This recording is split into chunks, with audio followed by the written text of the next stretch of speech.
दोस्तों, आज हम आपको हनुमान जी की पूंछ का रहस्य बताने वाले हैं इस कथा के माध्यम से। एक बार की बात है, कैलाश पर्वत पर मां पार्वती अपने दिन भर की पूजा अर्चना में व्यस्त थी। तभी उन्हें रावण कैलाश पर्वत की ओर आता दिखाई दिया। पार्वती जी ने शंकर जी से कहा, भगवान, अपने इस भक्त को कैलाश आने से रोक दीजिए, वरना किसी दिन मैं इसे अग्नि में भस्म कर दूंगी। यह जब भी आता है मैं बहुत असहज हो जाती हूँ। यह बात मुझे बिल्कुल भी पसंद नहीं है। आप इसे समझा दीजिए, यह कैलाश में प्रवेश न करे। शिव जी जानते थे कि पार्वती सिर्फ उनके वरदान की मर्यादा रखने के लिए रावण को कुछ नहीं कहती है। वह चुपचाप उठकर बाहर आकर देखते हैं, रावण नंदी को परेशान कर रहा है। शिव जी को देखते ही वह हाथ जोड़कर प्रणाम करता है।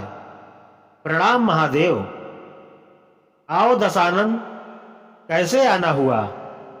महादेव ने कहा, मैं तो बस आपके दर्शन करने के लिए आ गया था महादेव। आखिर महादेव ने उसे समझाना शुरू किया, देखो रावण, तुम्हारा यहां आना पार्वती को बिल्कुल भी पसंद नहीं है, इसलिए तुम यहां मत आया करो। महादेव, ये आप क्या कह रहे हैं? आप ही ने तो मुझे किसी भी समय आपके दर्शन के लिए कैलाश पर्वत पर आने का वरदान दिया है, और अब आप ही अपने वरदान को वापस ले रहे हैं। ऐसी बात नहीं है रावण, लेकिन तुम्हारे क्रियाकलापों से पार्वती परेशान रहती है, और किसी दिन उसने तुम्हें श्राप दे दिया तो मैं भी कुछ नहीं कर पाऊंगा।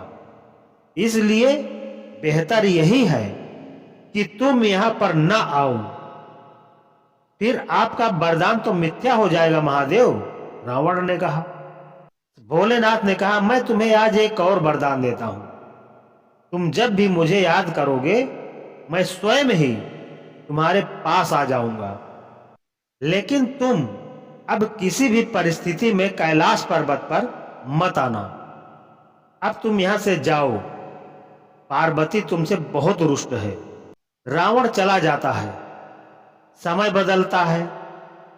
हनुमान जी रावण की स्वर्ण नगरी लंका को जलाकर राख करके चले जाते हैं, और रावण उनका कुछ नहीं कर सकता है। वह सोचते सोचते परेशान हो जाता है कि आखिर उस हनुमान में इतनी शक्ति आई कहां से।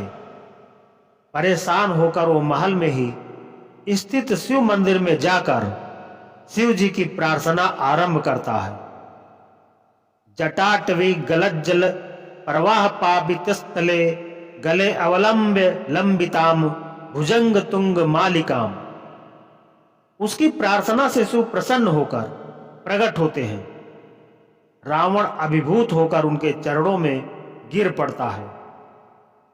भोलेनाथ कहते हैं, कहो दशानन, कैसे हो? आप अंतर्यामी हैं महादेव, सब कुछ जानते हैं प्रभु। एक अकेले बंदर ने मेरी लंका को और मेरे दर्प को भी जलाकर राख कर दिया। मैं जानना चाहता हूं कि यह बंदर, जिसका नाम हनुमान है, आखिर कौन है? और प्रभु, उसकी पूंछ तो और भी ज्यादा शक्तिशाली थी। किस तरह सहजता से मेरी लंका को जला दिया? मुझे बताइए कि यह हनुमान कौन है? शिव जी मुस्कुराते हुए रावण की बात सुनते रहते हैं, और फिर बताते हैं कि रावण, यह हनुमान और कोई नहीं, मेरा ही रुद्र अवतार है।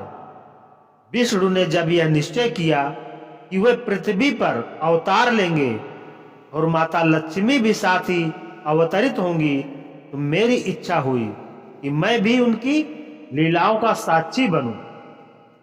और जब मैंने अपना यह निश्चय पार्वती को बताया, तो वह हट कर बैठी कि मैं भी साथ रहूंगी। लेकिन यह समझ नहीं आया कि उसे इस लीला में किस तरह भागीदार बनाया जाए। तब सभी देवताओं ने मिलकर मुझे यह मार्ग बताया। आप तो बंदर बन जाइए और शक्ति स्वरूपा पार्वती देवी आपकी पूंछ के रूप में आपके साथ रहे, तभी आप दोनों साथ रह सकते हैं। और उसी अनुरूप मैंने हनुमान के रूप में जन्म लेकर राम जी की सेवा का व्रत रख लिया और शक्ति रूपा पार्वती ने पूंछ के रूप में और उसी सेवा के फलस्वरूप तुम्हारी लंका का दहन किया। अब सुनो रावण, तुम्हारे उद्धार का समय आ गया है, अतः श्री राम के हाथों तुम्हारा उद्धार होगा। पर मेरा परामर्श है कि तुम युद्ध के लिए सबसे अंत में प्रस्तुत होना, जिससे कि तुम्हारा समस्त राक्षस परिवार भगवान श्री राम के हाथों से मोक्ष को प्राप्त करे और तुम सभी का उद्धार हो जाए। रावण को सारी परिस्थिति का ज्ञान होता है और उस अनुरूप वह युद्ध की तैयारी करता है और अपने पूरे परिवार को राम जी के समक्ष युद्ध के लिए पहले भेजता है और सबसे अंत में स्वयं मोक्ष को प्राप्त होता है। तो दोस्तों, अगर आपको यह कहानी पसंद आई हो तो इस वीडियो को एक लाइक अवश्य कर दीजिएगा और वीडियो को शेयर करके चैनल को सब्सक्राइब जरूर कर लें। धन्यवाद।